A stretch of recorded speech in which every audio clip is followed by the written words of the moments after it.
Halo, sesuai judulnya COVID-19. Jadi di video ini gue bakalan bahas apa itu COVID-19, bagaimana pencegahan COVID-19, dan ya sedikit tentang hal COVID-19. Pertama, kita harus kenali dulu bahwa nama virus dari COVID-19 ini adalah SARS-CoV-2.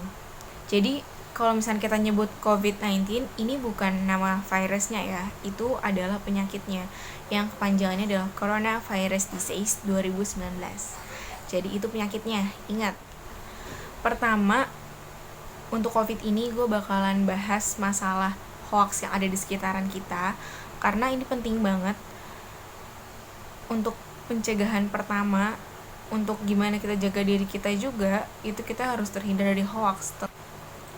Ada yang bilang si SARS-CoV-2 ini bakalan mati pada suhu panas. Namun ternyata tidak. Karena penularan virus ini bisa terjadi di mana aja. Mungkin peningkatan suhu bisa melemahkan, namun tidak mematikan. Apalagi postingan hoax yang bilang virus ini mati pada suhu 26 sampai 27 derajat Celcius. Nyatanya daerah beriklim panas, virus ini masih bisa menularkan. Contohnya di Afrika, Iran, bahkan di Indonesia pun kan iklim kita panasnya itu melebihi kan dari gitu kan, pasti tahu lah. Nah, itu tetap bisa kan tertular, jadi ini sangat hoax. Yang kedua, ada yang bilang kalau mandi air panas bisa mencegah SARS-CoV-2 dengan mandi doang.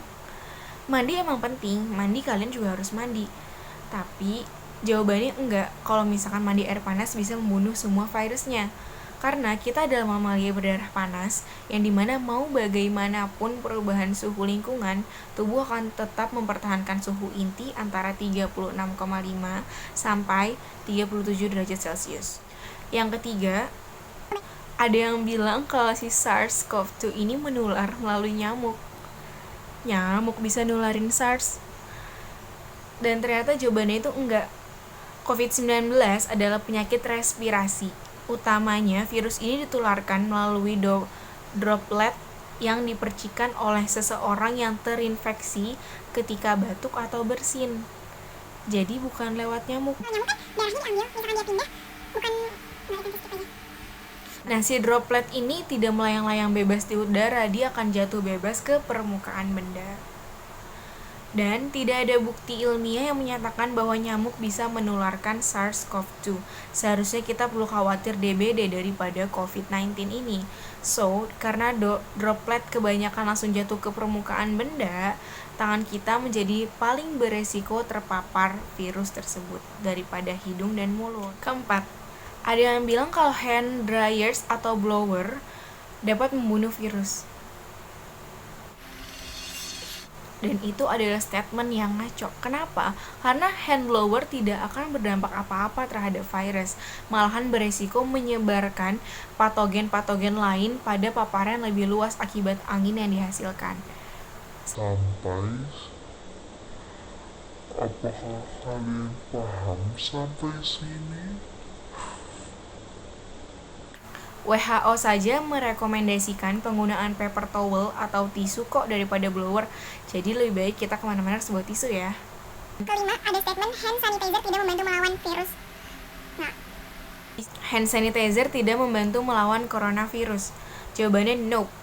Apapun bentuknya, CDC menyatakan bahwa hand sanitizer dengan basis alkohol 60-70% dapat digunakan untuk mencegah penularan virus.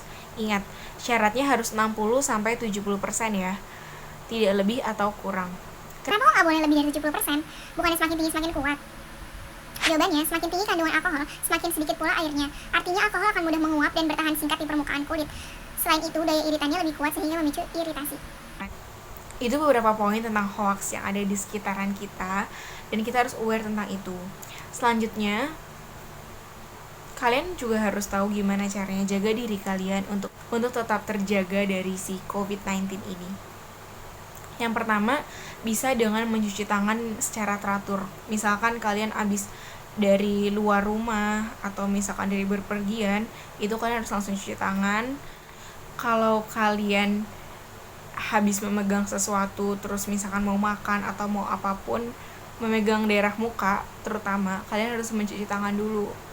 Terus kalau misalkan kalian dari luar rumah, Terus kalau misalnya kalian dari luar rumah terus pulang, kalian harus langsung sebisa mungkin cuci tangan, jangan menyentuh barang apapun, cuci tangan, langsung ganti baju, langsung mandi kalau bisa, dan baju yang kalian pakai hari itu harus langsung kalian cuci, jangan dipakai lagi untuk hari esoknya, karena kita nggak tahu di baju kita ada atau enggak si virus ini. Jangan lupa buah dan sayuran itu penting banget.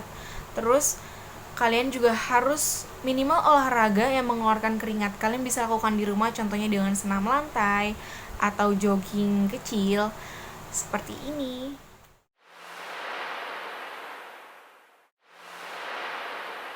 Jangan lupa kalian harus memakai masker kemana-mana. Ya memang banyak statement yang mengatakan kalau misalkan masker tidak bisa sepenuhnya menjaga atau melindungi kalian dari si COVID-19 ini, tapi setidaknya kita harus mencegah daripada mengobati, bukan? Dan jangan lupa, kalau misalnya masker-masker yang warna hijau itu kan kayak langka sekarang. Kalian bisa gunakan masker kain atau masker-masker yang ada di luar yang untuk masker motor, itu fine-fine aja. Tapi kalau bisa, sama seperti baju tadi yang pemakaiannya sekali pakai langsung cuci gitu. Jadi seseorang dapat tertular si COVID-19 ini melalui berbagai cara. Contohnya yang pertama, tidak sengaja menghirup percikan ludah dari bersin atau batuk penderita COVID-19. Yang kedua, memegang mulut atau hidung tanpa mencuci tangan terlebih dahulu, sehingga menyentuh benda yang terkena cipratan air liur COVID-19. Kontak jarak dengan penderita COVID-19, misalnya bersentuhan atau berjabat tangan. Jadi, itu harus kita hindari untuk saat ini. Tapi bukan berarti kalian harus nggak melakukan itu, kalian bisa tetap melakukan itu, cuma dengan berbagai cara. Contohnya kalau misalnya salaman, mungkin kita bisa seperti ini, ya kan. Terus kalau misalnya ngomong, kita harus jaga jarak ya minimal 5-6 meter, atau yang disebut sekarang itu namanya social distancing. Terima kasih, thank you very much udah nonton video gue. Ya semoga membantu kalian, semoga menambah wawasan kalian. Oh iya, yang tadi gue bacain poinnya hoax tadi itu gue dapet dari thread Twitter, nanti gue bakal taruh linknya di bawah. Dia si pembuat juga mengacu pada WHO, jadi insya Allah ini nggak hoax lagi. Nanti kalian bisa baca semuanya, sekitar ada 23 poin. Sekian dari saya, sekian dari gue. Semoga bermanfaat. Terima kasih, bye bye.